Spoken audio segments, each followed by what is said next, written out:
Silêncio! Silêncio no set. Valeu? Obrigado.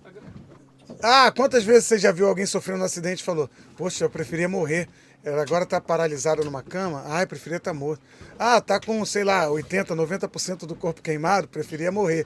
Mas hoje eu vou falar com uma pessoa que preferiu viver, apesar de tudo isso. É a estranha mania de ser feliz sempre. E de onde vem essa mania de ser feliz, mulher? Do mar. Sempre do mar. É isso que me impulsiona. Se não fosse esse mar, eu não estaria aqui, com 90% do corpo queimado, numa explosão de uma lancha no mar. Então é isso que me faz viver. E o que mais me assusta, a gente está no mar e a lancha deu defeito. E a gente resolveu fazer uma entrevista no mar com a lancha enquanto não vem o resgate. Essa é a Gláucia, para quem não conhece, uma grande amiga macaense, show de bola, e que viveu um trauma terrível para qualquer pessoa. Ficou entre a vida e a morte? Entre a vida e a morte. Foram 61 dias de UTI e os médicos me desenganaram, mas estou aqui para contar toda a minha história. E no mar novamente, sempre. No mar novamente sempre. Eu sei que devem ter ficado alguns traumas, mas o mar você resolveu não traumatizar, não... Não, porque faz parte da minha história, da minha infância. Eu fui criada no mar, meu pai criou a gente assim. A gente aprendeu a nadar primeiro, antes de andar. Eu fiquei um tempo sem conseguir, né, ir para o mar, uns 2 anos, mas ficou um buraco, uma lacuna na minha vida. E é como se eu estivesse negando a minha história.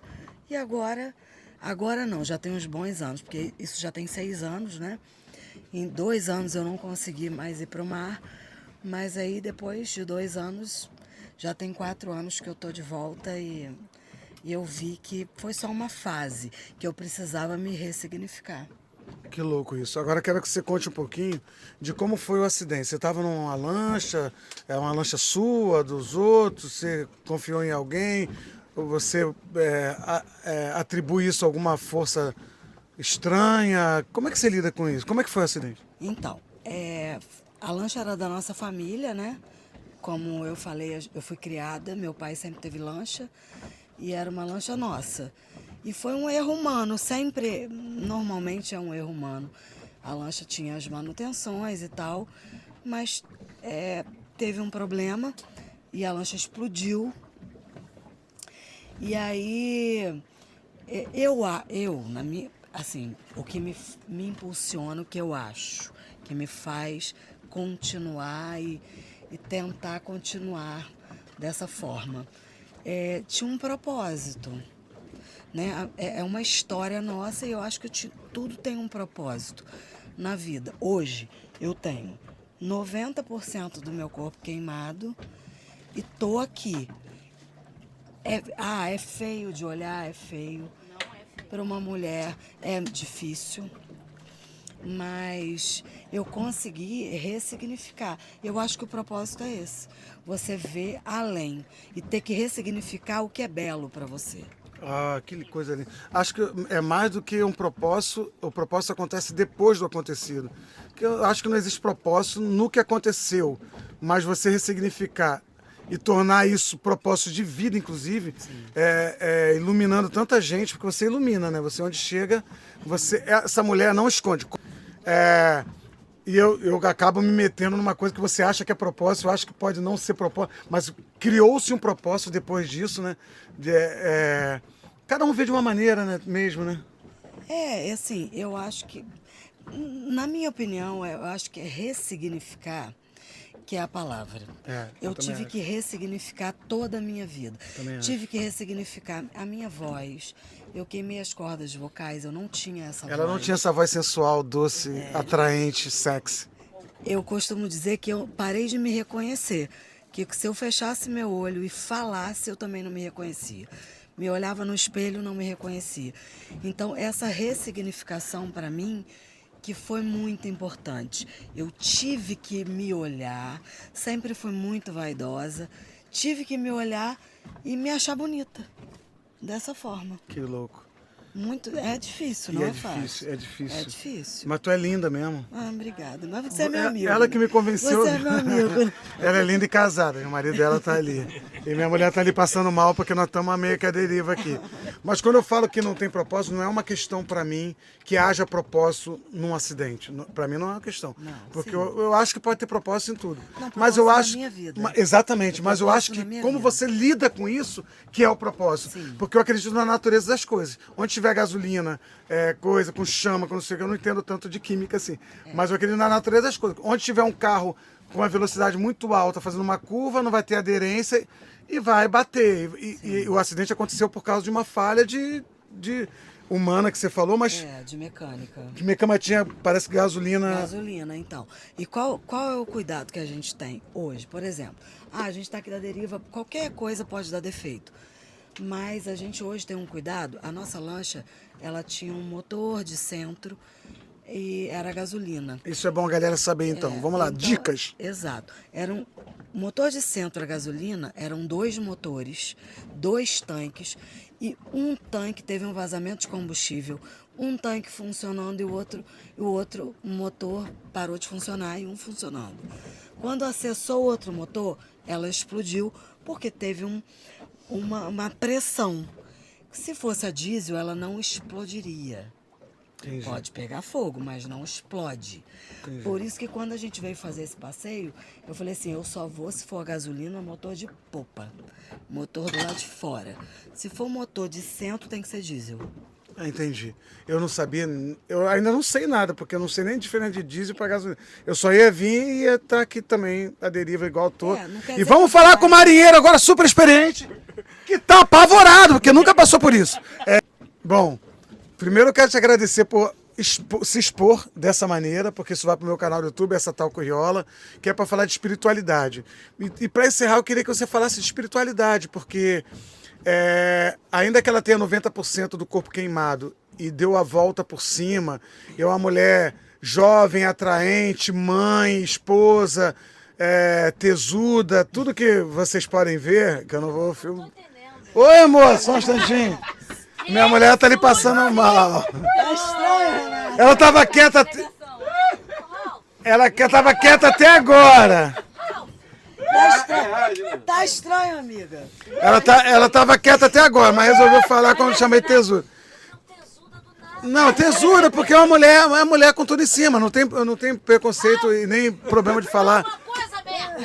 O Rafa é um marido tranquilo. Não, porque o que eu quero falar com isso, gente, é que apesar do corpo queimado, ela tá com a consciência tranquila, com a cabeça tranquila e com o corpo tranquilo também, porque a gente, você falou, que é estranho, que é feio e tal. Cara, a gente quando olha, a primeira vez que eu olhei, eu não consegui ter estranheza, porque eu olhei pra você, eu vi a Glaucia, minha amiga. E quem tá de fora pode ter uma estranheza, que é normal também, ter uma estranheza. Os meus amigos não têm esse olhar. Eu não consegui ver. Os meus amigos não têm esse Não olhar. tem. Né? Mas eu queria falar de algo muito mais profundo que isso, que é a espiritualidade, que eu acho que você mais precisou de espiritualidade, de se entrar, esquecer o corpo, que eu sei que você é uma mulher vaidosa e tal, e eu não sei como eu seria se eu tivesse uma unha faltando, porque eu com esse Deus de ébano perfeito, né? Minha mãe esse dia foi fazer a soma, você tirou metade. Eu ri mais dela, eu achei mais estranho do que qualquer coisa em você. Porque minha mãe ali, eu falei, caraca, que bizarro, minha mãe tá sem metade sobre você. Então, são essas coisas que acontecem, que a gente acaba aprendendo a conviver, aprendendo a amar, dar a mão, amar do jeito que é. Mas para mim, o mais louco dessa história é você sorrir. É aí que eu queria falar de espiritualidade para encerrar essa entrevista. É você sorrir porque esse acidente deixou sequelas no teu corpo e na alma, porque tua mãezinha foi embora, né? Minha mãe foi embora. Minha mãe morreu nesse acidente. O pior disso tudo, na verdade, é isso. No início, eu achei que eu precisava de uma compensação de ter perdido a minha mãe. E aí eu olhava pra mim e aí eu ficava assim, cara, eu já perdi a minha mãe, ainda fiquei toda queimada. E isso era louco na minha cabeça. É como se, ela foi embora, eu precisava ficar normal. Eu não podia perder a minha mãe e ficar toda queimada. Isso era na minha cabeça. Aham. Tinha que ser uma coisa ou outra, porque é muita desgraça era uma pessoa só. Exato. E aí, gerou muitos problemas em toda a minha família. Minha filha tinha 15 anos, ficou sozinha com toda a família numa UTI, né? Perdeu a avó. Então foi muito difícil. Meu filho com 12 anos. Então, assim, hoje, depois de muita terapia, né? Muita terapia. Inicialmente eu perdi a minha fé muito. Questionei a Deus. Até porque é uma história da minha família. O Mar sempre está nessa situação. Isso para mim, eu ficava achando, tem algo mais. Não é possível, logo ali. E aí hoje eu entendo que não, que era algo para mim, que era algo para minha família. Não digo nem para as outras pessoas, era para minha família. E aí eu fiz uma coisa chamada constelação familiar. Aham. Eu sei que tem muitos questionamentos em relação a isso, mas para mim foi muito bom. E eu entendi a minha ancestralidade Entendi. na constelação. E isso precisava acontecer Aham. para eu entender. Né? A gente entrou em embates, a minha família, a minha mãe, a gente, por conta da ancestralidade, e a gente teve que bancar essa situação. Então, mas eu tô aqui. Você tá aqui. Tô aqui. Isso que é o mais E louco. feliz. Você tá E aqui tô feliz. feliz. E aí, gente, sabe quem me convenceu a vir nesse passeio? Porque eu não queria vir. Ela chegou no meu ouvido e falou: Marrom, vai todo mundo, só não vai você e sua família, que se você não for, não vai tua família. E aí eu falei, cara, não é que eu não queira ir, eu não queria mesmo.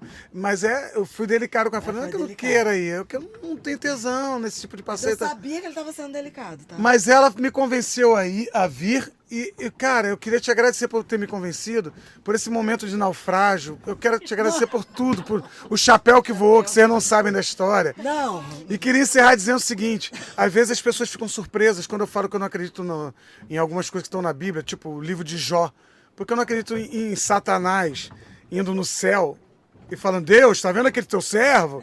Eu não acredito nessa historinha, porque na minha cabeça não entra que Deus caiu na pilha de Satanás e falou, então vamos ferrar ele.